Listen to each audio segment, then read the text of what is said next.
Assalamualaikum warahmatullahi wabarakatuh. Kami dari kelompok 4 ingin mempresentasikan tentang laser. Yang pertama ada peristiwa absorpsi, emisi spontan, dan emisi terstimulasi. Absorpsi itu artinya penyerapan. Yang penyerapan di sini maksudnya adalah penyerapan foton oleh atom atau molekul. Ketika atom atau molekul ini menyerap foton, mereka akan mempunyai energi yang berlebih. Energi berlebih ini akan membawa mereka ke tingkatan energi yang lebih tinggi, atau disebut juga dengan tereksitasi. Foton yang diserap ini memiliki energi yang besarnya sama dengan delta energi. Delta energi di sini maksudnya adalah energi pada keadaan tereksitasi dikurang keadaan awal. Contohnya ada ruby yang berwarna merah. Kenapa ruby ini bisa berwarna merah? Karena ruby menyerap warna selain merah. Ruby hanya memancarkan warna merah. Itulah mengapa ruby bisa berwarna merah. Yang kedua adalah emisi spontan. Emisi itu berarti memancarkan. Mengapa atom atau molekul ini beremisi? Atom yang sudah tereksitasi atau molekul yang sudah tereksitasi tadi itu hanya bertahan selama 8 sampai 10 detik. Setelah 8-10 detik, foton atau energi berlebih yang sudah ada pada atom atau molekul ini, itu dipancarkan. Dipancarkannya ke segala arah. Jadi bisa kemana aja dipancarkannya. Setelah dipancarkan, atom atau molekul itu kembali lagi ke kondisi awal. Emisi spontan itu juga bisa disebabkan oleh reaksi kimia, energi listrik, gerakan subatomik, atau tekanan pada kristal. Foton yang dipancarkan atom atau molekul tadi itu sama besar dengan delta energi yang sudah saya jelaskan di bagian absorpsi. Tapi ketika atom atau molekul ini memancarkan foton, itu biasanya terjadi fenomena broadening. Fenomena broadening ini membuat foton yang sudah diterima oleh atom itu bisa tidak sama besar dengan foton yang dipancarkan. Yang ketiga, itu ada emisi terstimulasi. Emisi terstimulasi ini itu ketika foton lain menumbuh atom atau molekul yang sudah tereksitasi. Energi foton harus sama dengan delta energi yang sudah saya jelaskan. Foton yang dihasilkan pada emisi terstimulasi ini sama dengan foton yang datang dan dapat menstimulasi emisi pada atom tereksitasi yang lain. Seperti pada PowerPoint, di situ atom tereksitasi ditambah foton sama dengan atom keadaan dasar tambah 2 foton. Atom keadaan dasar tambah foton, 1 foton itu artinya atom tereksitasi. Jadi ketika atom tereksitasi ditambah foton, itu atom keadaan dasar sama dengan ditambah 2 foton. Selanjutnya, saya akan menjelaskan tentang cara kerja laser ruby. Di foto pertama itu adalah keadaan awal dari laser ruby. Di foto kedua, cahaya yang mengenai kristal ruby akan diserap oleh atom yang ada pada kristal ruby. Ketika sudah diserap, atom-atom tersebut akan tereksitasi karena memiliki energi berlebih. Energi berlebih itu nggak akan bertahan lama. Atom-atom yang sudah menerima energi itu akan mengemisi, memancarkan energi tersebut ke segala arah. Di foto keempat,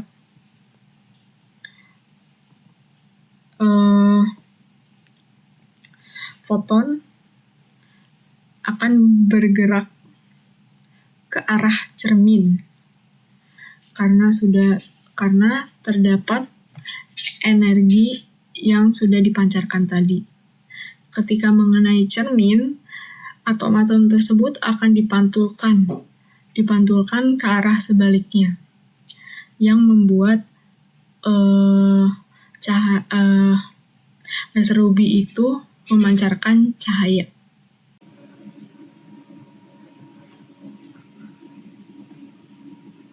Assalamualaikum warahmatullahi wabarakatuh. Perkenalkan, saya Aldi Riyadi akan mempresentasikan bagaimana probabilitas absorpsi dan emisi.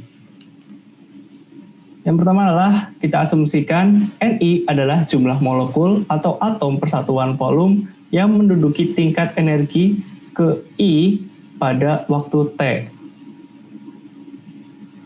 Populasi atau dalam kurung populasi level I, yaitu I bisa dari 1 ataupun 2. Kita sudah tahu Ni adalah jumlah molekulnya. Yang pertama adalah kasus absorpsi. Untuk kasus absorpsi itu laju transisinya dari 1 menuju 2, yaitu dengan rumus dN1 per dt1, yaitu N sebagai jumlah molekul atau atom persatuan volume dan T sebagai waktu untuk ke I-nya, untuk dari satunya. Sama dengan untuk rumusnya adalah W sebagai usaha dari laju absorpsi itu dari 1 ke 2 seperti laju transisinya dari 1 ke 2, dan N1 itu adalah jumlah atom dari volume pada yang pertama sudah kita ketahui, dan W12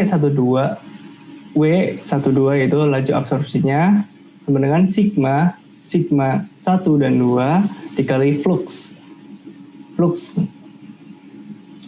Sigma 1, 2 adalah sebagai penampak absorpsinya, dan flux adalah foton cm pangkat min 2 dan meter detik pangkat min 1.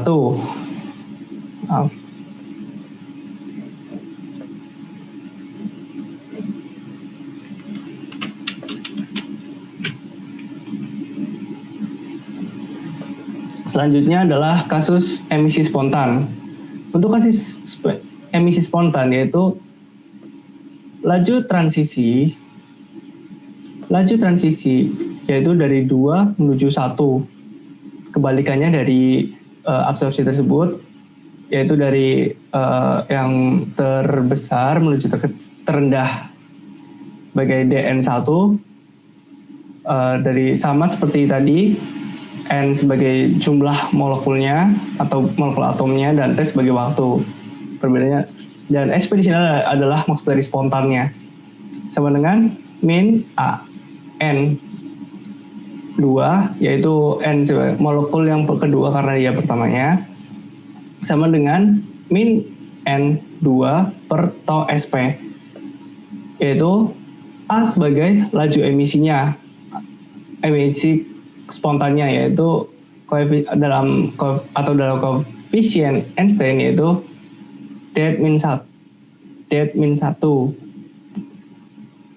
Maaf, maksudnya laju emisi spontan per koefisien Einstein sama dengan det-1 atau koefisien Einstein.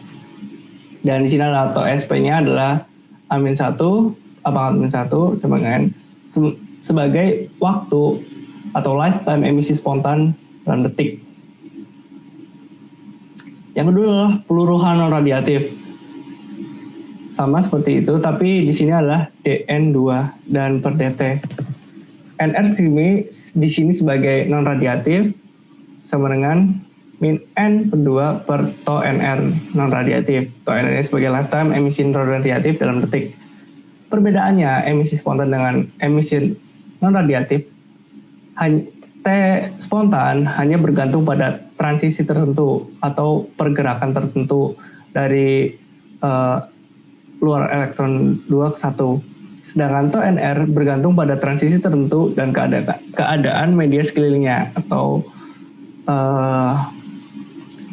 sama seperti tau SP, tapi dia memiliki banyak kebebasan.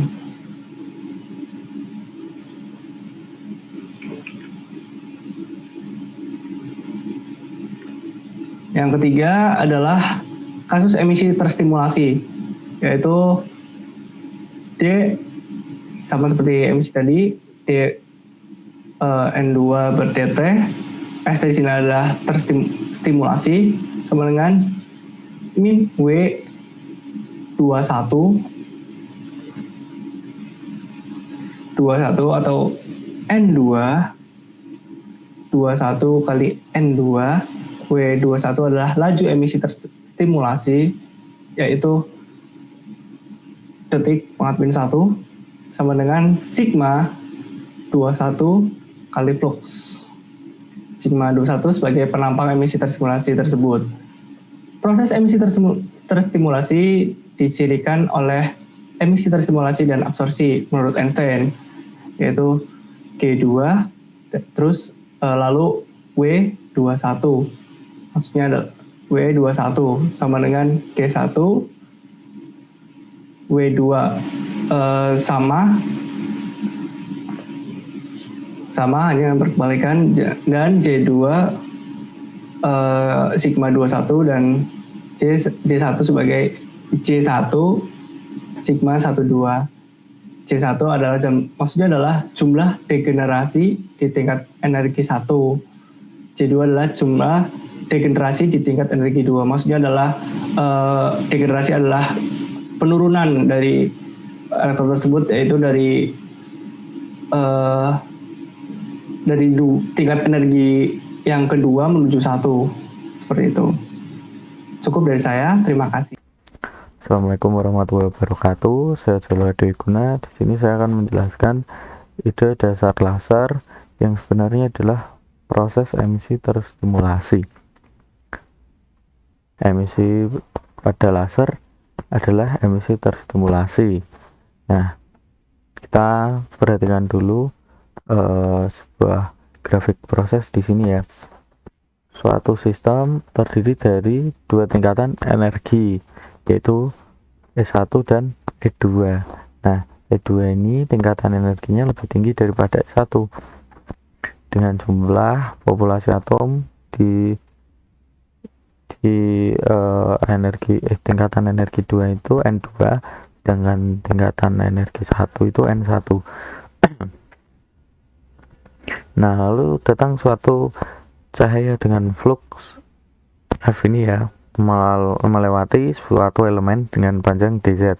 Nah, ini elemennya. Suatu foton datang dengan flux F ke dalam bahan, maka terjadi perubahan flux sebesar dF akibat absorpsi dan emisi terstimulasi. Jika foton yang datang mempunyai penampang lintang S, maka perbedaan foton yang datang dan yang keluar dari daerah dz adalah SDF. Nah, SDF merupakan perbedaan emisi spontan dan absorpsi di daerah dz persatuan waktu yang didefinisikan sebagai berikut. Nah, di sini ada persamaan SDF ya. Kalau diperhatikan ini FW21 N2 min W12 itu tadi ada di proses-proses yang emisi spontan dan absorpsi. Jadi nanti kita tinggal masukkan ini tadi W21 N2 min W12 ini ke dalam persamaan FSDF. Ini tadi diambil dari persamaan yang ada di emisi spontan dan absorpsi. Nah, persamaan yang ini mempunyai arti fisik sebagai berikut. Yang pertama, bahan bersifat penguat cahaya atau optical amplifier jika dF per dz lebih dari 0, maka populasi atom di tingkat energi 2 lebih besar dengan populasi atom yang di tingkat energi 1, yang berarti inversi populasi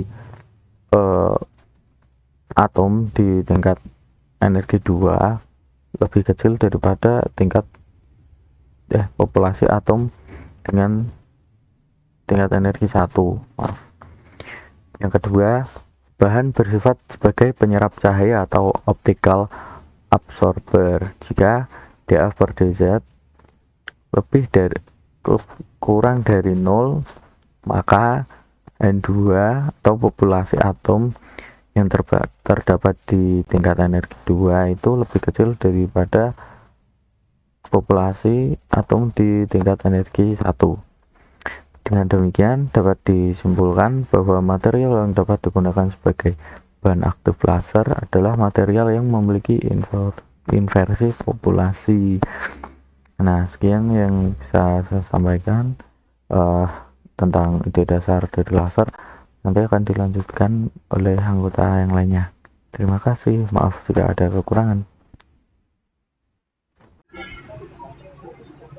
Komponen dasar cahaya laser. Komponen dasar cahaya laser itu ada 3. Yang pertama, kita akan membahas tentang media aktif.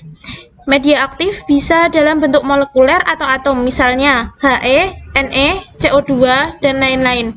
Ia melakukan pekerjaan untuk menurunkan radiasi dari tingkat E2 ke E1, yaitu dari tingkat energi yang lebih tinggi ke energi yang lebih rendah. Yang kedua ada pompa. Pompa digunakan untuk pencapaian inversi populasi. Pemompaan bisa dilakukan dengan 2 cara. Salah satunya adalah metode pelepasan listrik dan lainnya adalah metode optik. Dalam metode optik, lampu yang digunakan bisa lampu flash. Lampu flash ini juga digunakan dalam laser UV. Jenis pemompaan ini bagus sekali untuk media gas aktif. Yang ketiga, ada resonator.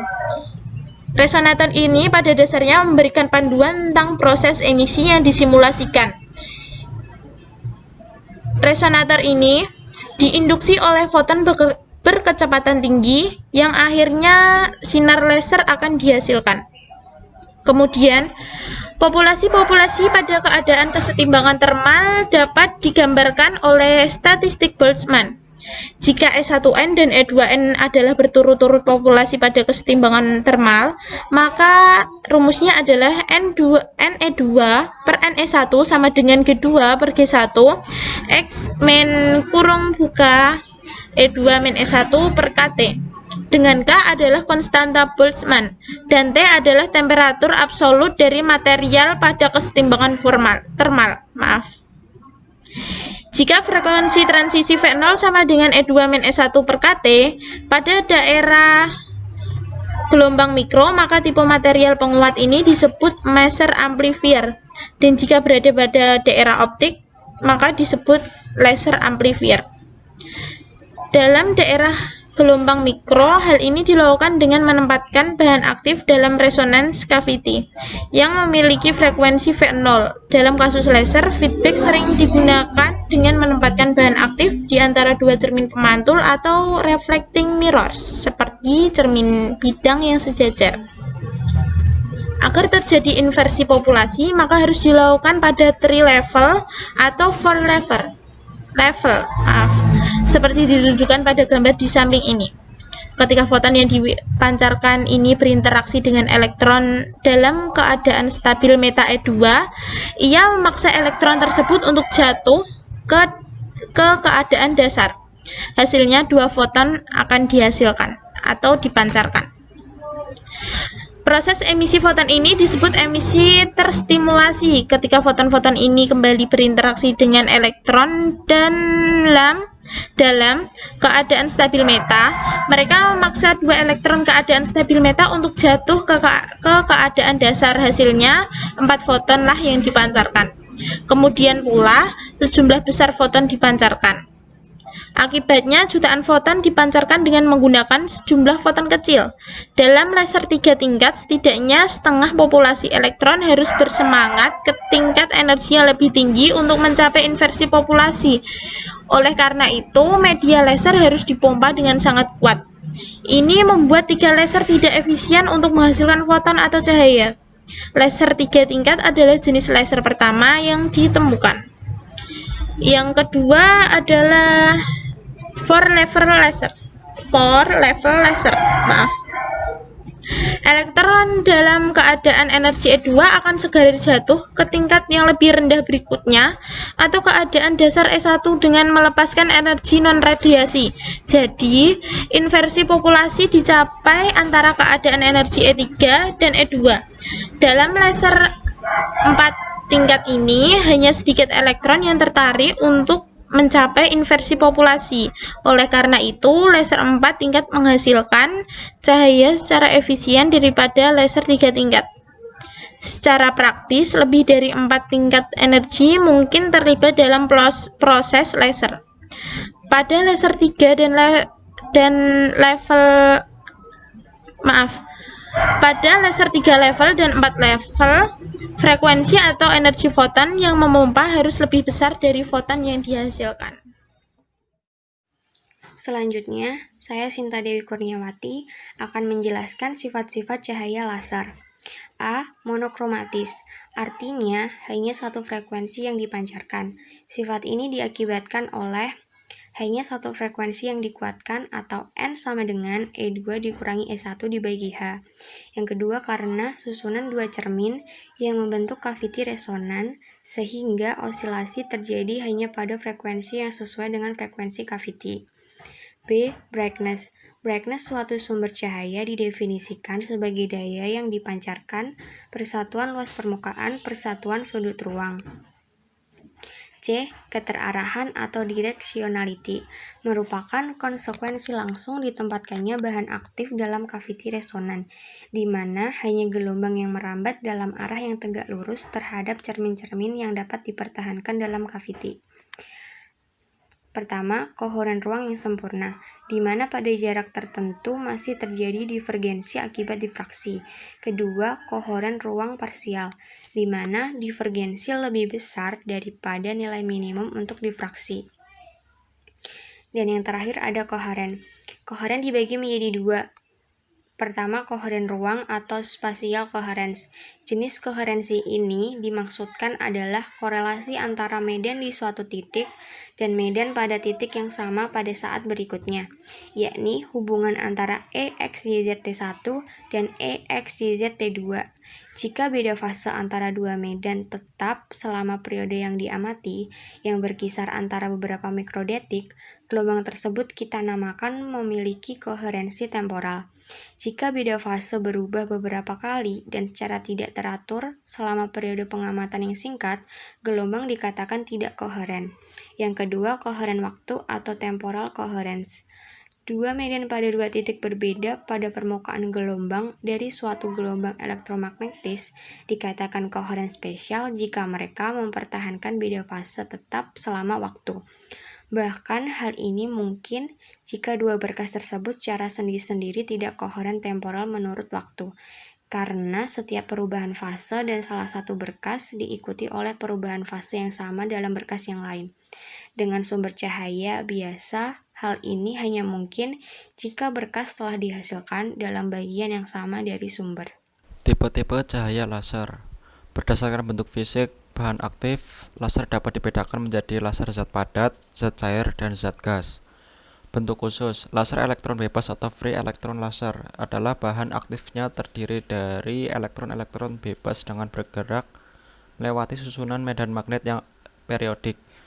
Berdasarkan panjang gelombang yang dipancarkan, dapat dibedakan menjadi UV laser, laser visible, dan laser inframerah. Berdasarkan durasi berkas cahaya, dapat dibedakan menjadi laser continue atau continue wave laser dan laser pulsa atau pulsed laser. Laser zat padat. Laser zat padat atau solid state laser adalah laser yang menggunakan zat padat sebagai mediumnya. Salah satu solid laser adalah laser ruby. Laser ruby menghasilkan pulsa cahaya tampak pada panjang gelombang 694,3 nanometer yang berwarna merah tua. Salah satu aplikasi pertama untuk laser ruby berada di range finding. Yang kedua yaitu laser zat cair. Sebuah laser dye terdiri dari pewarna organik dicampur dengan pelarut yang dapat diedarkan melalui sel pewarna atau streaming melalui udara terbuka dengan menggunakan jet pewarna. Sumber energi tinggi cahaya yang dibutuhkan untuk pompa cairan melampaui ambang batas penguatnya. Sebuah laser eksternal biasanya digunakan untuk tujuan ini. Cermin juga diperlukan untuk berosilasi cahaya yang dihasilkan oleh fluoresensi pewarna yang diperkuat dengan masing-masing melewati cairan.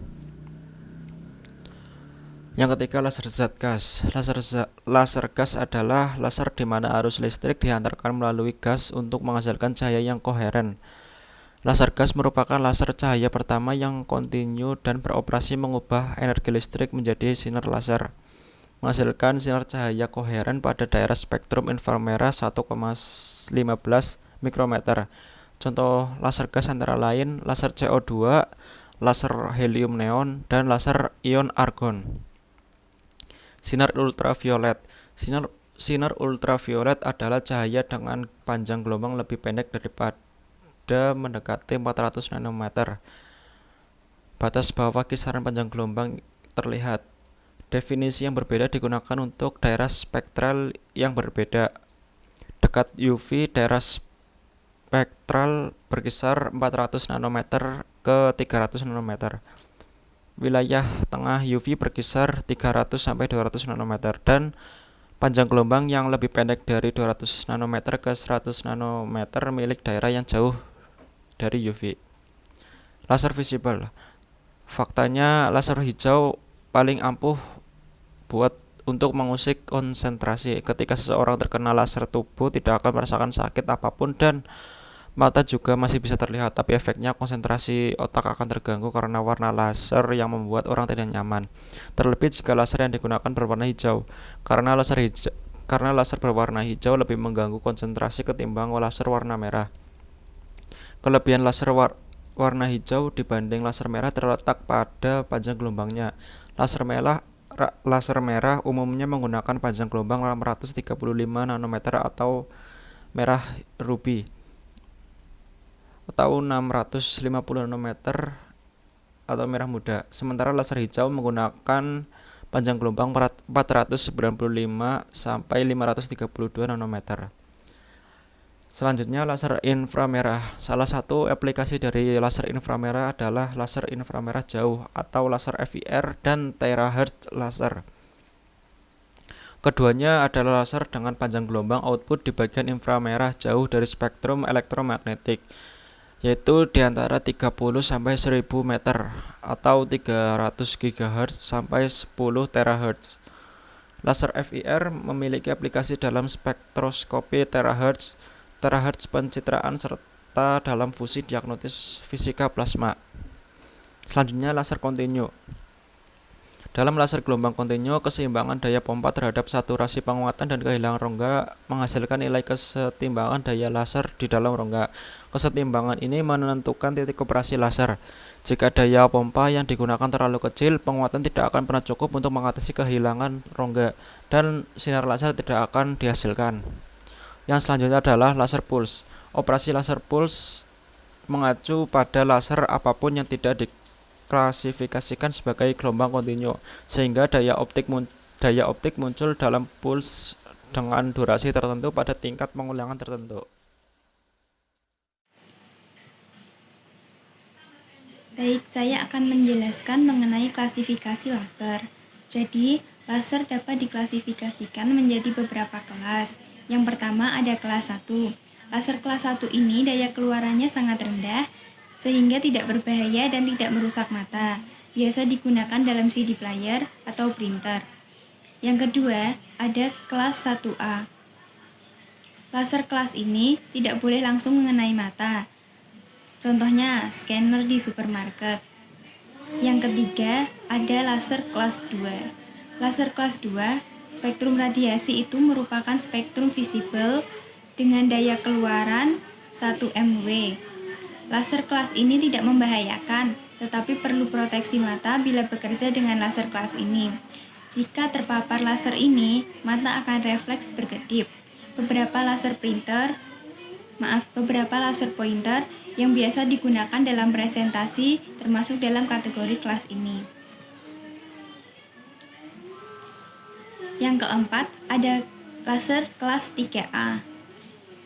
Laser kelas 3A, spektrumnya yang merupakan spektrum visible dengan daya keluaran hingga 5 mW. Laser kelas 3A ini banyak digunakan untuk senjata api atau pointer kategori ini, oleh karena itu diperlukan proteksi mata dan berbahaya bila terpapar oleh kulit. Laser kelas 3B. Laser kelas 3B ini spektrum terradiasi lebih besar berupa spektrum elektromagnetik dengan daya keluaran hingga 500 mW. Jika terpapar 1/100 detik mata bisa rusak. Maka dianjurkan memakai kacamata pelindung jika terpapar langsung atau mungkin kita perlu menghindari karena bisa juga membakar kulit taraf ringan. Yang terakhir ada laser kelas 4. Laser kelas 4, spektrum yang terradiasi adalah spektrum elektromagnetik dengan daya keluaran lebih besar dari laser kelas 3A, yaitu 500 mW. Laser kelas 4 ini termasuk laser yang dapat menyebabkan kerusakan permanen pada kulit dan juga mata. Sekian penjelasan dari saya, terima kasih.